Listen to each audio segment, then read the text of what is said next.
So dito na kami ngayon guys, sinusundan namin si boss. Minute namin siya sa Bawang Town Plaza. Tapos ngayon punta tayo sa bahay niya. Dulo pala dito, mukhang kikindaping ka na dito boy ah.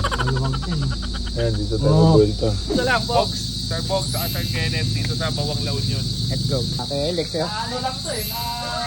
Halika, bukan lang sir. Ganda ng playlist na itong kulay na to. Kunin mo na lang. 450 po, sir. So kunin natin ngayon guys. 2022 Vespa Primavera na relaxed din.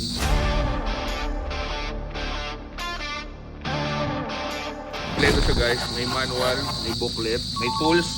Tapos titingnan natin yung makina. Bagong detail daw to eh. Ganito lang magbukas ng makina ng Vespa. Oy! Nalikabok ha. Hindi, na ano lang yung Normal lang eh. Galing lang, joke lang naman ito. So, parang bago na nga Parang eh. bago nga eh. So ito, ang odo nito, 6,900, muntik na mag 7,000. So 2022 year model, so acquired siya 2023. So sa mga hindi nakakaalam, yung mga 2021 model, yun yung may issue talaga. So recall naman yun, lahat ng 2021 model actually natitirik talaga. Fuel pump lang naman, which is warranty rin naman. So ito, all goods naman. Si sir naman ang first owner, ito minor lang, so siguro... Nako, bawas na kanina, 10,000 yan.